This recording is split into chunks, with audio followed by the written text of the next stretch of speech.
Ingat nggak tapi dulu saham apa yang dibeli dulu sampai bisa, nih Dua cuan langsung. 2020 tuh yang paling gede kontribusinya tuh Antam. Antam. Antam tuh dulu dari 400 perak sampai 3.000. Berarti Ket naik berapa persen tuh ya? Wah, udah naiknya udah 8 kali lipat, 7, 8 kali 7 lipat. kali, 8 kali lipat. Iya. Iya. Dan itu pas Covid 2020, market kita tuh dari IHSG 6.400 sampai 3.900, itu banyak saham turun 60-70%, Mas. Di momen itu kan banyak orang wah stres, pusing gitu. Tapi setelah sahamnya turun 70%, dari titik terendah sampai titik tertingginya itu banyak yang naik 8 kali lipat, 9 kali lipat, 10 kali lipat. Jadi krisis itu memang menciptakan orang-orang kaya baru. Nah, dari Antam di 2020 saya dapat 1 miliar pertama saya. Terus 2020 sampai 2022 kita trading, jadi muter sektor. Jadi pernah untung di digital banks, pernah untung di komoditas. Tapi 2022 keuntungan terbesar saya itu dari saham batubara. Kayak gitu.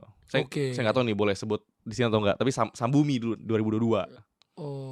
Nah, akhirnya di situ ledakan pertamanya lah. Ini bukan call ya, bukan ajakan jual beli, saya cuma ceritain pengalaman doang.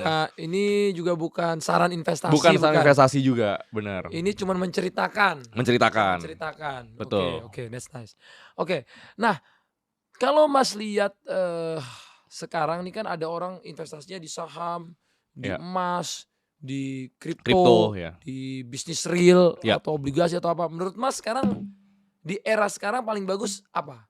Saya juga ada investasi di bisnis real. Saya kan punya toko emas namanya Superemas. Saya punya F&B namanya Oseng Endok. Terus ada digital agency, terus ada perusahaan consulting juga. Jadi private businessnya juga masih banyak. Cuma kenapa pilihnya saham gitu, bukan kripto. Emas pun saya juga ada gitu. Jadi saya tuh tipikal orang yang lumayan diversifikasi lah. Tapi kenapa paling besar di saham? Karena yang pertama, kripto itu terlalu beresiko buat saya, Mas. Karena kripto buka 24 jam. Kalau saham kan saya Senin sampai Jumat jam 9 sampai jam 4 sore. Sabtu Minggu bisa santai. Iya, karena memang pasarnya tutup.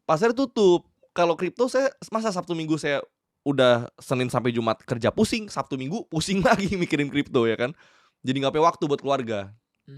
Sedangkan kalau buat saya, kekayaan tuh bukan masalah seberapa banyak uang kita punya, tapi seberapa banyak waktu yang kita punya yang kita bisa nikmatin sama orang kita sayang.